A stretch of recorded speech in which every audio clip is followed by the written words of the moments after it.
When Evelyn arrived in that forgotten town, she thought she'd stay only for a short while.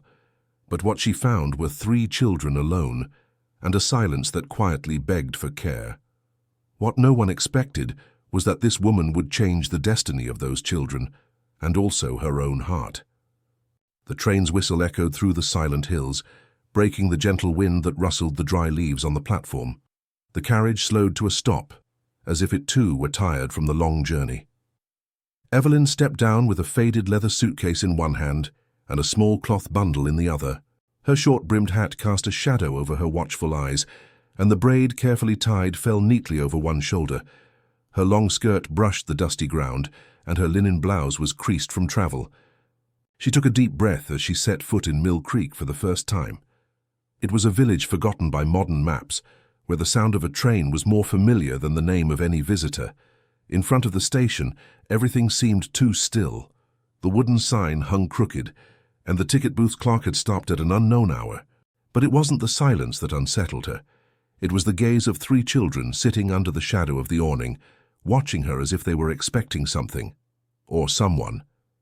Thomas, the oldest, held in his dark eyes a weight no 9-year-old should have to bear. Abigail and Lily, younger and holding hands, leaned their heads together, as if the world outside was far too big to face alone. Evelyn stepped closer, her pace steady but slow. She smiled, but no words came out. The children didn't speak either. They just looked at each other, as if sharing a secret she had yet to learn. The hoarse voice of Father Martin broke the silence behind Evelyn. "These are the little ones I mentioned in my letter." He stepped forward, hat in hand, his eyes solemn. Evelyn nodded. She already knew. She had read every line of that letter. Her eyes filled with anger, tenderness, and helplessness. The story of a mother who had left in search of help and never returned. A father who left behind only an old cabin and no explanation. Evelyn had come for them, and now here they were. The priest led the way, pointing toward the cabin where the children lived. In silence, Evelyn walked alongside them. Lily took 2 of her fingers without asking. Abigail kept her eyes on the ground the entire walk, and Thomas seemed to count each step, as if guarding sacred ground. The cabin appeared at the end of a short trail, surrounded by tall grass and the remnants of a fallen wooden fence. The door was crooked, and the windows were covered with threadbare cloths. Inside, 2 mattresses on wooden planks, and a wobbly table with 2 chairs. A rusted kettle and a few enamel plates suggested the children were doing their best to survive there, even without anyone. Evelyn sat on the step of the door. The children remained silent. Then, for the first time, she spoke. "I'll stay with you, if you'll have me." Thomas looked at his youngest sister, then at Abigail, and gave a barely visible nod. It was a simple gesture, but it said everything. Evelyn took a deep breath. That night she slept in the same cabin, sharing what little she had with the 3 of them. Not as a teacher, not yet, but as someone who had made a choice. The next day she walked to the back of the old station, where she found an elderly man sitting on a makeshift bench. He looked over his glasses and said in a quiet voice, "You must be the lady who came after the priest's notice. Didn't think you'd stay." Evelyn gave a faint smile. "Are you Mr. Walton?" "That's me. Used to be a train engineer. Now I just take care of the wood and memories around here." He nodded toward a handkerchief he was embroidering. Evelyn recognized the name of one of the old trains, stitched carefully by hand. It was Mr. Walton's hobby, and later it would become the inspiration for something greater. But for now, he simply offered her a cup of coffee and said, "If you ever need tools and are quiet, you can come here."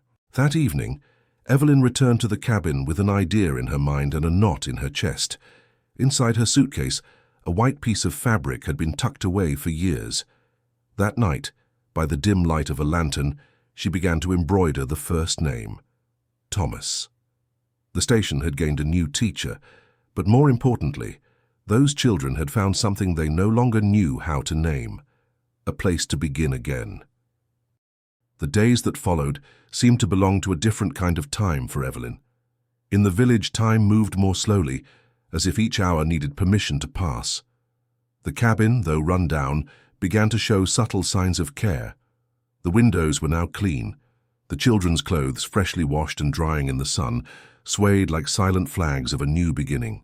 Evelyn had decided not only to stay, but to turn that cabin into a home, even if no one saw it that way just yet. In the very first mornings, she began repairing the porch with the help of Mr. Walton. The old trainman, soft-spoken and calloused-handed, showed up with a few planks, a toolbox, and a look that mixed curiosity with quiet respect.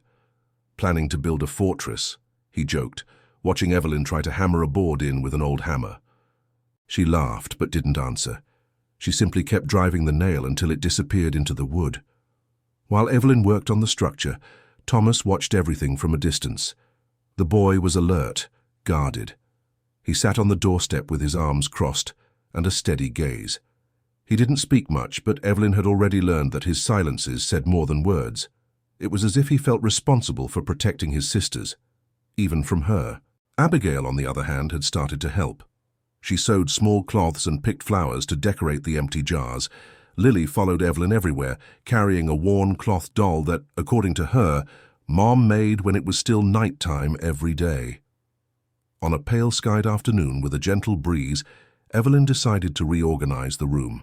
She created dividers with old sheets, giving each child their own little space. Thomas resisted. "We're already used to it this way. No need to change it." Evelyn didn't insist.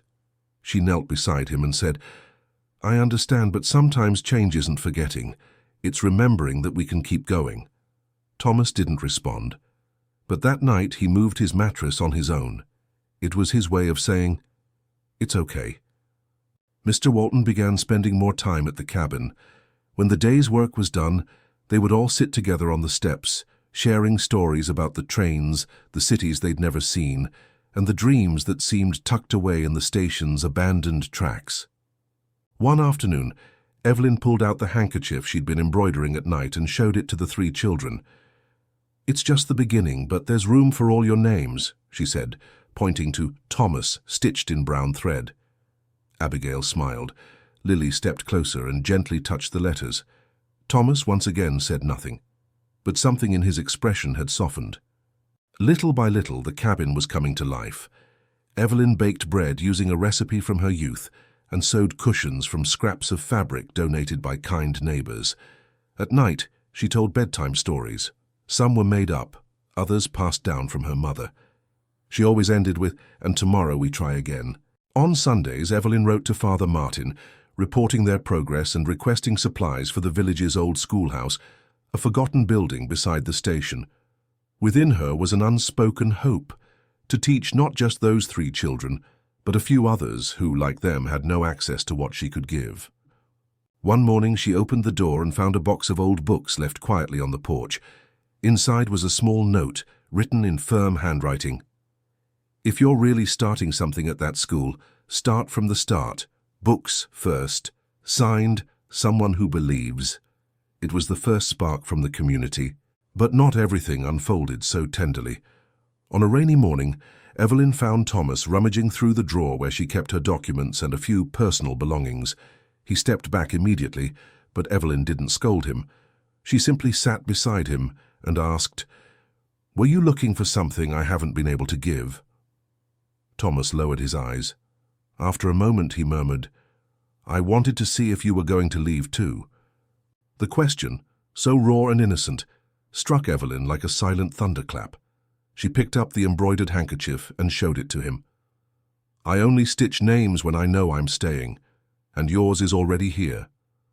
Thomas stared at the brown thread, now faded from washing. He didn't say a word, but the next day when Evelyn returned from the station, she found him sweeping the cabin floor without anyone asking. It was just the beginning, but Evelyn knew that some beginnings matter more than many endings. The old school building seemed to have been asleep for decades. Covered in moss and forgotten by the tracks of time, it stood just behind the station, with dusty windows and wooden doors that creaked at the slightest breeze. Evelyn passed by it every day on her way back from the station, and little by little the place began to call to her, like someone softly whispering the name of someone once important. One clear-skied morning, after settling the children at the cabin, Evelyn stopped in front of the school's door. She took in the broken windows, the overgrown grass, the overturned benches. She drew a deep breath and gently pushed the door open. A long creak replied, like an old friend waking up. Inside, the air was thick with memories she didn't yet know.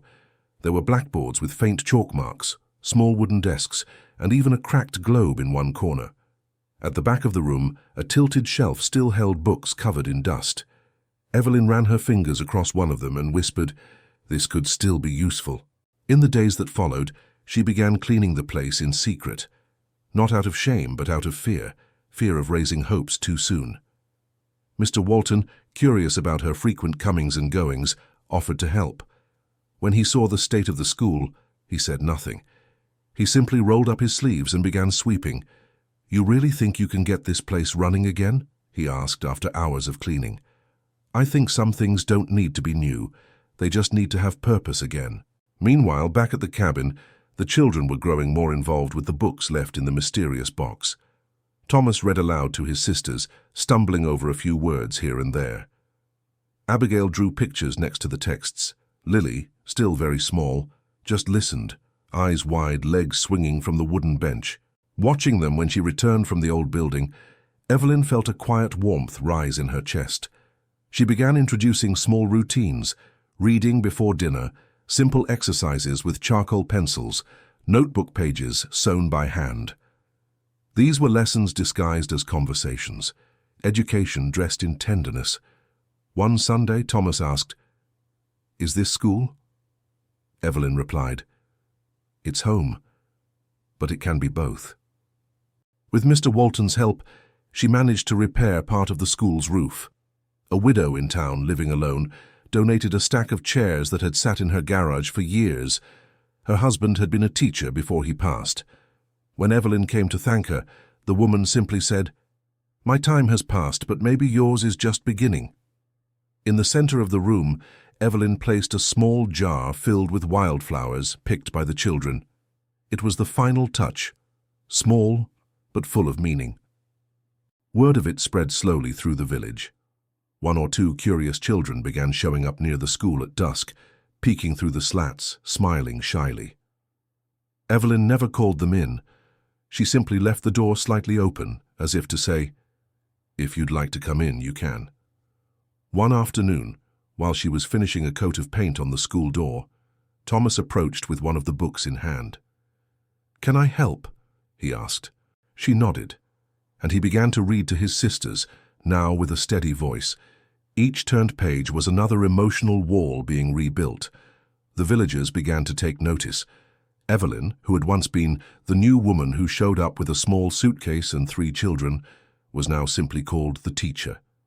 Even without a bulletin board or official records, a school had come back to life.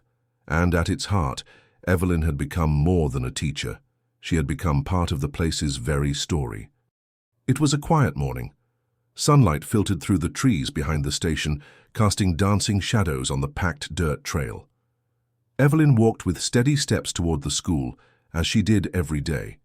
In her hand, she carried a new notebook she had stitched together the night before, paper donated by the woman from the market, and a cover made from old fabric. The children had started writing short sentences, and she wanted to encourage them with something worthy of their stories. But when she reached the school's door, something made her fingers hesitate. A yellowed envelope sealed with the stamp of the neighboring town's city hall. It was wedged between the door and the frame, like an intruder too timid to enter. Evelyn opened it carefully. Her eyes scanned the printed lines with a mix of disbelief and dread. The letter stated, in the cold language of official documents, that the land on which the old school stood legally belonged to the neighboring municipality and was being reclaimed for public sale. She had 3 days to cease any activity on the premises and vacate the building. The paper trembled in her hands. For years, no one had cared about that building. It had been surrendered to dust and abandonment. Only when life began pulsing again between its walls, when children's voices returned to echo inside, did anyone remember it even existed. Evelyn sat on the wooden bench in front of the school and remained there in long, silent minutes. Mr. Walton, watching from the station window, walked over to her. "Trouble?" She handed him the paper without a word. The old trainman read it slowly, furrowing his brow. "These papers know how to be cruel," he murmured. but they don't tell the whole story." Evelyn didn't reply. She looked toward the school's half-open door, and in the distance heard Abigail and Lily laughing near the cabin, and she felt, more than thought, that she couldn't simply let this go. That night, after the children had gone to bed, she spread a cloth over the makeshift table in the cabin, lit the lantern, and placed the letter in the center. Around it, she laid the children's notebooks, their drawings, the scribbled notes with endearing mistakes, the first shaky attempts at writing. There were the true proofs of what that place had become. The next day, Evelyn made a decision. She wouldn't hire lawyers or travel to the city to fight the claim. She had neither the time nor the means, but she would do what she knew best: reach people. Through stories, through truth, through love. With Mr. Walton's help, she wrote a letter. Not to the authorities, but to the people of Mill Creek. A letter that told what had happened there over the past few months. That described the quiet reunion between children and books, between neglect and hope. That spoke of a school that was no longer just a building, but a home for ideas and feelings.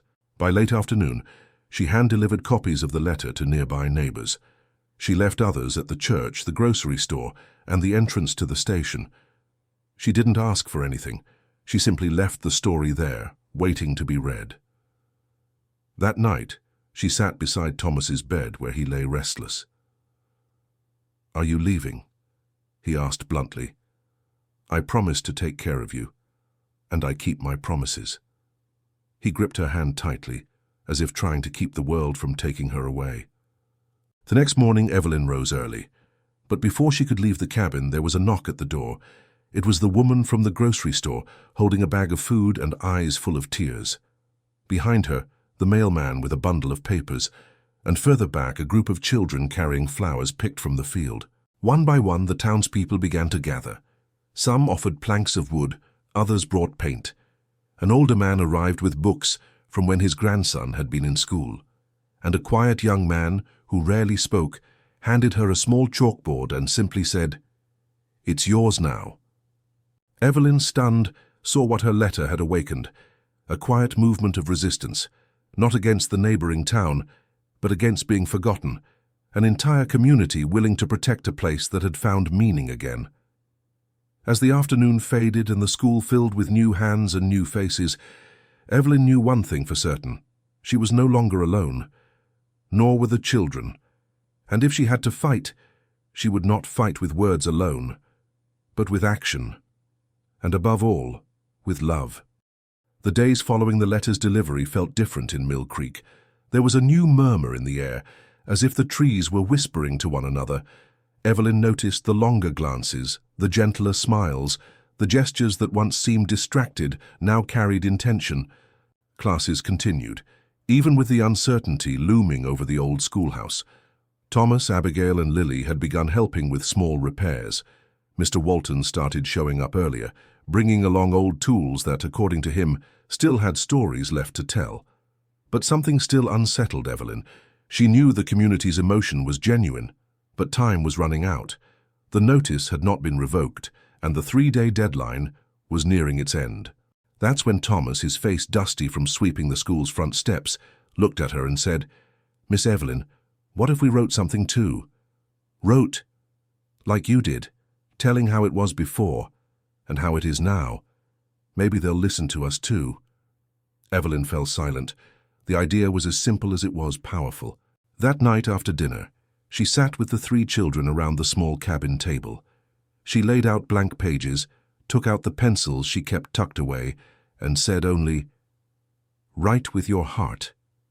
Thomas began with a furrowed brow, quietly. Abigail chewed on the pencil tip, deep in thought.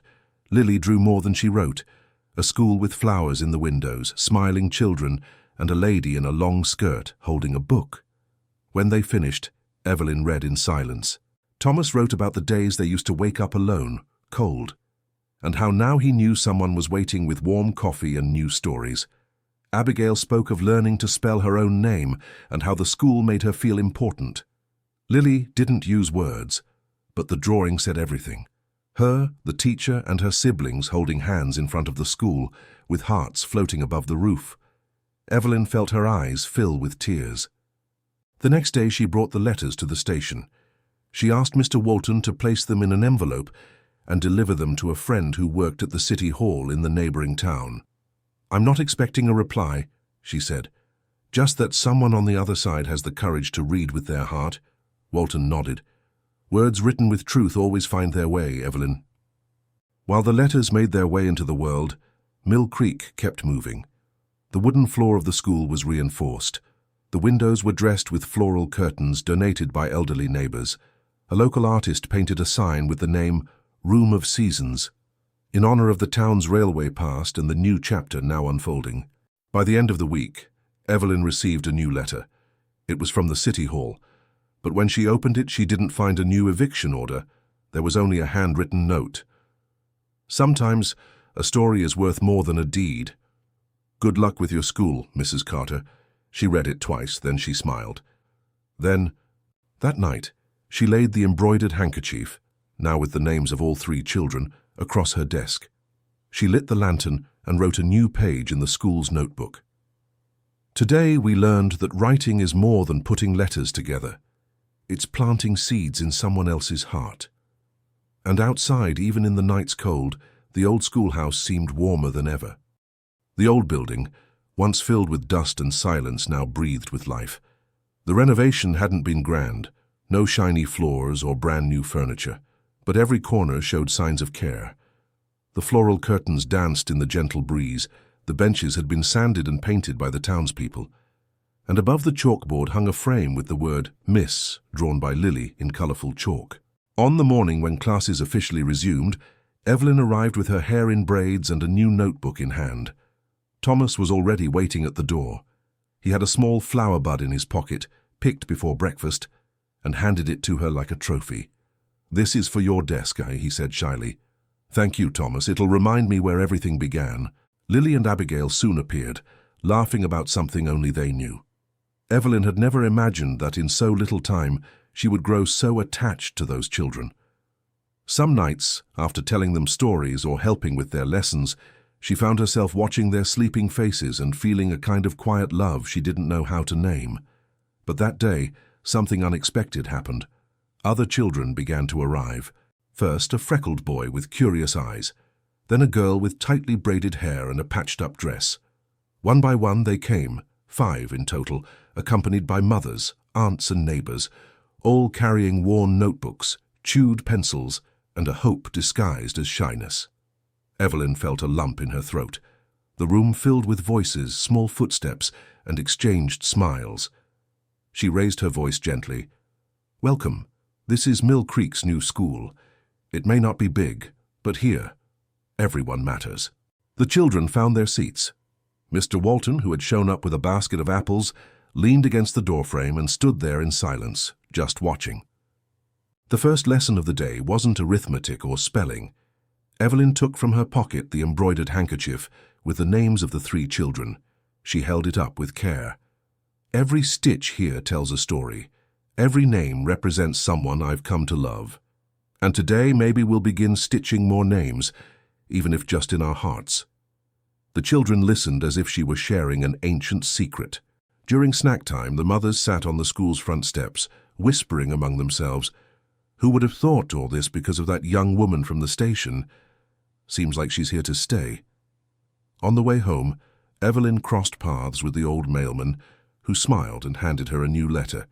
It was from Mrs. Maribel, the retired former headmistress. "I heard about your courage. I'm too old to teach now. But if you need books, I still have some. They deserve someone like you." She tucked the letter away with care. That evening, sitting on the cabin porch, she watched Thomas helping Lily wash her hands in a bucket of water. Abigail blew on a flower, scattering its petals in the wind, and for a brief moment, Evelyn felt certain she was exactly where she was meant to be. Later, by the soft glow of the lamp, she wrote in her journal, "Today I wasn't just a teacher. I was a listener, a gardener, a mender of bonds. They've taught me that we don't need much to belong somewhere. We just need to show up and want to stay."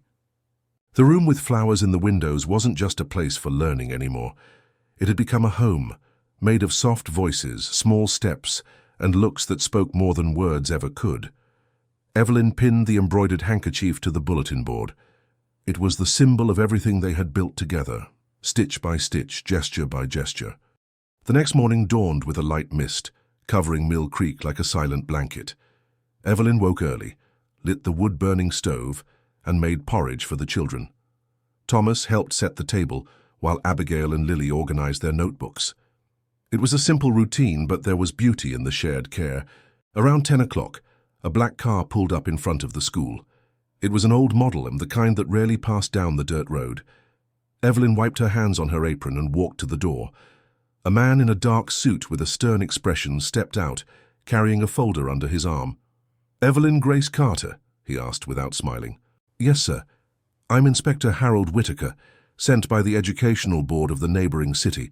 We've received reports regarding unauthorized use of this building for educational purposes." Her hands went cold. She took a deep breath. "I'm just trying to teach. These children had nowhere else to learn." "And do you have proper qualifications?" he countered. She hesitated, then answered firmly, "I do. I taught at 2 schools before coming here. I can provide documentation." The inspector wasn't satisfied. He stepped inside and examined everything with a critical eye. The slightly uneven wooden floor, the mismatched chairs, the donated books stacked on makeshift shelves. "This is not registered as an active institution, nor is the property legally regularized." The children, sensing the tension, fell silent. Thomas squeezed Evelyn's hand and she whispered, "It's going to be all right." The man continued his inspection for several more minutes, taking constant notes. Before leaving, he turned to her. "You have 3 days to cease all activity and vacate the premises. Otherwise, legal measures will be taken." Evelyn didn't respond. She simply nodded. When the car drove off, she stood motionless in the school doorway, as if the breeze had taken all the hope with it. That evening, sitting on the cabin porch, she told the children what had happened. Thomas reacted with outrage. "He didn't even really look. He didn't see what we learned." Abigail's eyes filled with tears. Lily clutched the embroidered handkerchief as if it could protect them. For the first time, Evelyn didn't know what to say. She felt the weight of exhaustion, of injustice, of the fear of losing everything again. That's when Thomas had an idea. "What if we wrote letters?" "Letters?" she asked, surprised. "To him, or the board, or anyone who will listen. You taught us that words have power, didn't you?" That night, they wrote, each in their own way, with scribbles or simple phrases, but filled with true emotion. They wrote about what they'd learned, the stories they'd heard, the kindness of their teacher, the first time they'd felt like they belonged. Evelyn read every letter, tears welling in her eyes. The next day, the parents of the other children were called. They sat on the school benches and listened as Evelyn read the letters aloud. Some cried, others offered help. A decision was made. Everyone would write, parents, neighbors, even Mr. Walton, who had never written more than short notes. He sat down with pencil and paper and wrote, "She didn't just bring lessons, she brought dignity." The letters were gathered into a bundle, tied with a red ribbon. A young man from the village drove them to the neighboring city. Evelyn didn't know if it would make a difference, but for the first time since arriving, she felt she wasn't alone. That night, as she sat down with the children for another meal, she said, "I don't know what's going to happen, but I'm very proud of you." Thomas raised his glass of milk. To the school with flowers in the windows, they toasted as if it were a grand banquet, and perhaps in some way it truly was. 2 days had passed since the envelope full of letters was sent. The village had returned to its usual rhythm, firewood crackling in the hearths, the distant chime of the church bell, the train that passed just once a week without stopping. Evelyn tried to keep the children's routine going, even with the shadow of the deadline drawing near. On the morning of the 3rd day, as Thomas finished reciting a reading passage and Abigail was drawing the 4 seasons, the sound of an engine caught their attention. Evelyn looked out the window and, to her surprise, saw 2 cars pulling up in front of the school. From the first vehicle stepped Inspector Harold Whitaker, the same man who had issued the order to shut them down. But this time, he wasn't alone. A well-dressed woman, wearing a light-colored hat and carrying leather folders, walked beside him. 3 more members of the education board followed closely behind. Evelyn stood, heart tight in her chest. The visitors stepped inside and paused for a moment, taking in the room. The makeshift boards, the vases of wildflowers picked by the children, the small notebooks with hand-sewn covers made by Evelyn. The woman looked directly at her. "Miss Carter," she began, her voice firm but kind. "We read every single letter." She pulled a bundle of papers from her folder. Evelyn recognized Thomas's handwriting, Lily's doodles, and the heartfelt words from the parents. "We didn't expect to find emotion in an envelope," the councilwoman continued, "but we found something rare: truth, courage, and above all, purpose." The inspector, once so rigid, now looked uneasy. He cleared his throat but said nothing. "We also received a letter from Mr. Walton," she said, opening another page. "She didn't just bring lessons, she brought dignity." She read, her voice catching with emotion. Evelyn felt her eyes fill with tears. The children watched her silently, as if trying to understand whether this was good or bad news. "The board's decision was unanimous," the woman concluded. "The school will remain open. We'll assist you in legalizing the building. And if you agree, we would like to officially appoint you as the village's teacher." There was a moment of absolute silence. Then Abigail timidly raised her hand. "Does that mean she can still be our teacher?" The woman smiled. Evelyn nodded, unable to speak. Thomas jumped out of his chair. Lily ran to hug her. A spontaneous round of applause began among the villagers gathered outside, waiting anxiously for news. In the days that followed, the old school underwent light renovation with the help of everyone. They painted the walls, repaired the roof, and installed a new chalkboard, but Evelyn insisted the flowers in the windows stay. "They're the heart of this room," she said. Mr. Walton brought restored wooden benches. A local carpenter donated cabinets. Mothers took turns preparing snacks, and the children's smiles became part of the decor. One afternoon after class, Evelyn walked with the 3 children back to the cabin. The renovations there were coming along too. The old roof had been replaced, the windows were dressed with curtains made by Abigail and Lily. Thomas had planted a small garden. On the wall of the main room, the embroidered handkerchief now had the 3 children's names sewn in a curved line, like an arc, surrounding her own name stitched below, followed by a single word: family. Later at dusk, Evelyn returned alone to the school to close the windows. The gentle breeze stirred the flowers on the sill. On the main desk lay an open notebook with Lily's drawings, and beside it, a note left by Thomas. "Thank you for staying." She smiled in silence. There was no longer uncertainty in her eyes, only the quiet certainty that this place, with its flowered windows and children's voices, was now her home too. If this story touched your heart, leave a like and share it with someone who believes in the power of education, empathy, and quiet new beginnings.